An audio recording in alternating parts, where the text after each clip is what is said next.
അടുത്ത നിമിഷം ജനാലയുടെ വിരി വലിച്ച് പൂർവ്വസ്ഥിതിയിലാക്കിയിട്ട് ജെറി കട്ടിലിൽ വന്നിരുന്നു. എന്തൊക്കെ കാഴ്ചകളാണിവിടെ! അല്പം മുമ്പ് കണ്ട ഇരുട്ടിൽ തിളങ്ങുന്ന കണ്ണുകൾ, ഇപ്പോഴിതാ കടവാവലിന്റെ കാഴ്ച. ജെറിക്ക് അസ്വസ്ഥത തോന്നി. കണ്ടതൊക്കെ വെറും സ്വാഭാവികമായ കാഴ്ചകൾ മാത്രമാണോ എന്ന് ജെറി ചിന്തിച്ചു. അതോ ഇനി ഹേയ്, അങ്ങനെയൊന്നുമാകാൻ വഴിയില്ല. ഈ നൂറ്റാണ്ടിൽ അങ്ങനെയൊക്കെ ചിന്തിക്കുന്നത് തന്നെ മണ്ടത്തരം, അതും തന്നെപ്പോലെ ഒരാൾ. ജെറിക്ക് ഒരൽപ്പം ആത്മനിന്ദ തോന്നി. ഒരു ദീർഘനിശ്വാസം ഉതിർത്ത് ഒരിക്കൽ കൂടി കുരിശു വരച്ചിട്ട് ജെറി കട്ടിലിൽ കയറി കിടന്നു. ഉയർന്നു വന്ന ചിന്തകളെ സ്വയം ശാസിച്ചിട്ട് ജെറി പതിയെ ഉറക്കത്തിലേക്ക് വീണു. സുഖകരമായ മയക്കത്തിനു ശേഷം ജെറി ഉണരുമ്പോൾ നേരം ഉച്ചയോടടുത്തിരുന്നു. 5-6 മണിക്കൂറുകൾ സുഖകരമായ ഉറക്കമായിരുന്നു. കമ്പിളിപ്പുതപ്പിനടിയിലുള്ള കിടപ്പ് ജെറിക്ക് നന്നേ ഇഷ്ടപ്പെട്ടു. സമയം 12:30 കഴിഞ്ഞിരിക്കുന്നു. ജെറി ഉറക്കം വിടാത്ത കണ്ണുകളുമായി കട്ടിലിൽ അല്പനേരം കൂടി ചടഞ്ഞുകൂടിയിരുന്നു. അതിനുശേഷം പ്രഭാതകൃത്യങ്ങൾ കഴിച്ച് സ്വീകരണ മുറിയിലേക്ക് ചെന്നു. അവിടെ പെട്രോസ്കി ഏതോ പുസ്തകത്തിൽ കണ്ണും നട്ടിരിപ്പുണ്ട്. പുറത്തെ ചെറുവെയിൽ ജനാലച്ചില്ലകളിലൂടെ അകത്തേക്ക് വീഴുന്നുണ്ട്. ജെറിയെ കണ്ടതും പുസ്തകം മടക്കി തന്റെ തടിച്ച ഫ്രെയിമുള്ള കണ്ണടയൂരി അയാൾ അഭിവാദ്യം ചെയ്തു. ജെറി തിരിച്ചു. ഉറക്കമൊക്കെ എങ്ങനെ? നന്നായിരുന്നോ? പെട്രോസ്കി തിരക്കി. വളരെ നല്ല ഉറക്കം കിട്ടി, നന്ദി, ജെറി പ്രതിവചിച്ചു. നേരം വെളുക്കാറായപ്പോഴാണല്ലോ താങ്കൾ കിടന്നത്, അതുകൊണ്ട് തന്നെ നന്നായി ഉറങ്ങട്ടെ എന്ന് കരുതി. അതാണ് വിളിച്ച് ശല്യപ്പെടുത്താതിരുന്നത്, പെട്രോസ്കി പറഞ്ഞു. പെട്രോസ്കി പറഞ്ഞു തീർന്നപ്പോഴേക്കും ലെനേസ ചൂടുള്ള കാപ്പി അടങ്ങിയ കോപ്പ ജെറിക്ക് നൽകി. ഭക്ഷണം ശരിയായിട്ടുണ്ട്, വേണമെങ്കിൽ കഴിക്കാം, അവർ അറിയിച്ചു. അല്പം കൂടി കഴിഞ്ഞായാലും വിരോധമില്ല, ഇപ്പോ കാപ്പി മതി, ജെറി മറുപടി നൽകി. കാപ്പി കോപ്പയുമായി ജെറി വെറുതെ പുറത്തെ കാഴ്ചകൾ ജനാലയിലൂടെ കണ്ടു. നല്ല സൂര്യപ്രകാശമുണ്ട്. ഇന്നലെ ആ വൃത്തികെട്ട ദൃശ്യം കണ്ടിടത്ത് ഇപ്പോൾ ഒന്നും തന്നെയില്ല. അപ്പോഴാണ് കിടപ്പുമുറിയിലെ ചില്ല് പൊട്ടിയതിനെ കുറിച്ച് ജെറിക്ക് ഓർമ്മ വന്നത്. അത് പെട്രോസ്കി അറിഞ്ഞിരിക്കാൻ ഇടയില്ല, ജെറി ഓർത്തു. ജെറി കെട്ടിട ഉടമയുടെ നേർക്ക് തിരിഞ്ഞ് നടന്ന സംഭവങ്ങൾ വിവരിച്ചു. എന്ത്? പെട്രോസ്കി തന്റെ കസേരയിൽ നിന്ന് എഴുന്നേറ്റു. ഇതുവരെ അങ്ങനെ ഒരു സംഭവമേ ഉണ്ടായിട്ടില്ലല്ലോ. ചില്ല് പൊട്ടുകയോ? അതിശയവും ആകാംക്ഷയും ഇടകലർന്ന സ്വരത്തിൽ അയാൾ ചോദിച്ചു. എവിടെ? കാണിച്ചു തരൂ. അതും പറഞ്ഞിട്ട് അയാൾ ജെറി കിടന്ന മുറിയിലേക്ക് നടന്നു. ഓഹ്, ഇനിയിപ്പോൾ ചില്ല് മാറ്റിയിടാൻ ഒരു പണിക്കാരനെ ഏർപ്പാടാക്കണമല്ലോ, പെട്രോസ്കി സ്വയം മന്ത്രിച്ചു. ഇവിടെയാണെങ്കിൽ മരപ്പണിക്കാരെ കിട്ടാൻ വലിയ ബുദ്ധിമുട്ടാണ് കേട്ടോ. അഥവാ കിട്ടിയാൽ തന്നെ കഴുത്തറപ്പൻ കൂലിയാണ് അവറ്റകൾ ചോദിക്കുക, അയാൾ സ്വയം ശപിക്കും പോലെ പറഞ്ഞു.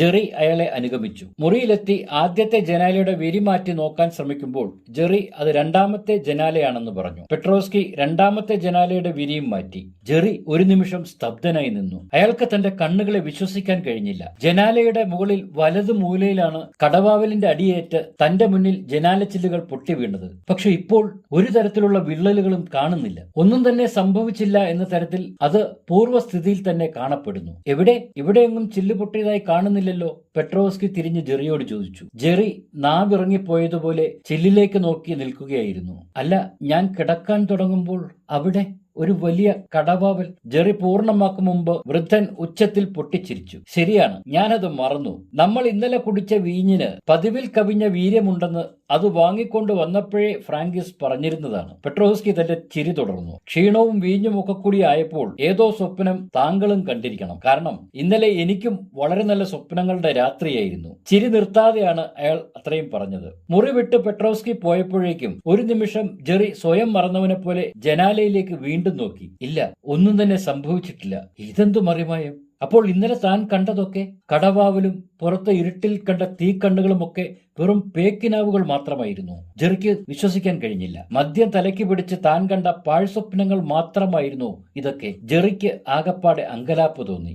ഒരിക്കൽ കൂടി ജനാലയിലേക്ക് നോട്ടം പായിച്ചിട്ട് മുറി വിട്ട് സന്ദർശന മുറിയിലെത്തുമ്പോൾ പെട്രോസ്കിയും ഭാര്യയും എന്തോ വലിയൊരു തമാശ കേട്ടതുപോലെ ഉച്ചത്തിൽ ചിരിക്കുകയായിരുന്നു. ജെറിക്ക് ആകപ്പാടെ ഒരു ജാള്യത അനുഭവപ്പെട്ടു. അവർ തന്നെ പരിഹസിക്കുകയാണെന്ന തിരിച്ചറിവിൽ ജെറി സ്വയം ശപിച്ചു. ലെനേസ പെട്ടെന്ന് ചിരി നിർത്തിയിട്ട് പാത്രങ്ങളിൽ ആഹാരം വിളമ്പി. അല്ല, സ്ഥലം മാറി കിടക്കുമ്പോൾ ഇത്തരം ചില വേണ്ടാത്ത സ്വപ്നങ്ങൾ കണ്ടേക്കാമെന്ന് എന്റെ മുത്തശ്ശി എപ്പോഴും പറയുമായിരുന്നു, ലെനേസ ഗൗരവം വിടാതെ പറഞ്ഞു. തങ്ങൾ ചിരിച്ചത് അതിഥിയെ വിഷമിപ്പിച്ചോ എന്ന് ഇരുവർക്കും തോന്നാതിരുന്നില്ല.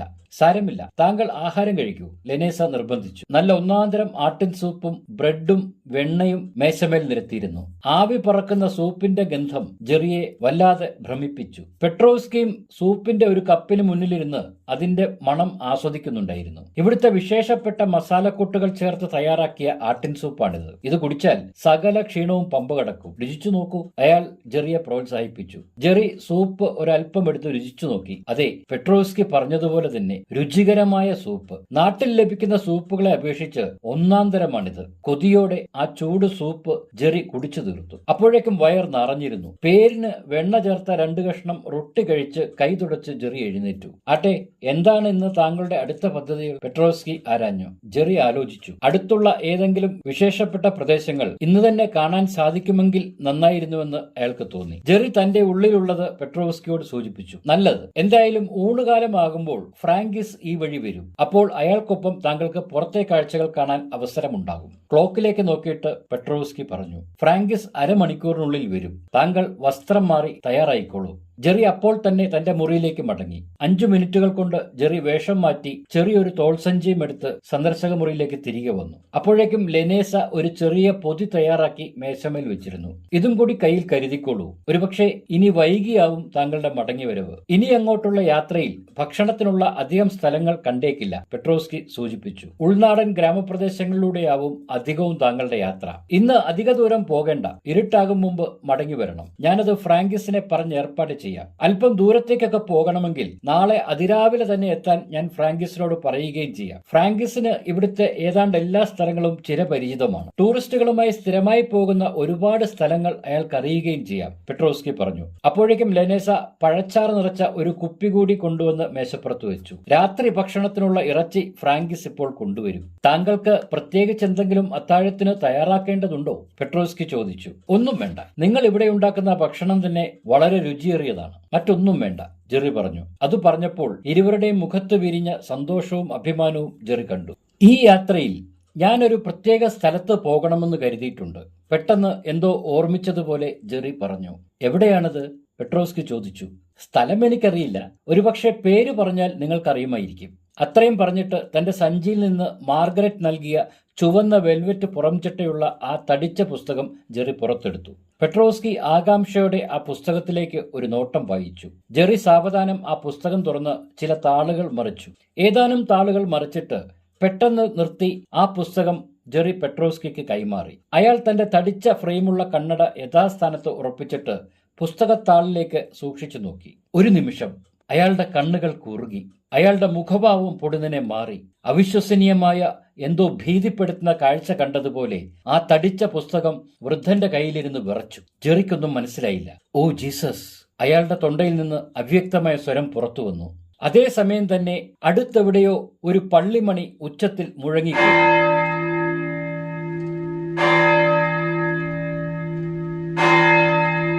പെട്രോവ്സ്കിയും ലെനേസയും ധൃതിയിൽ 3 വട്ടം നെറ്റിയിൽ കുരിശു വരച്ചു.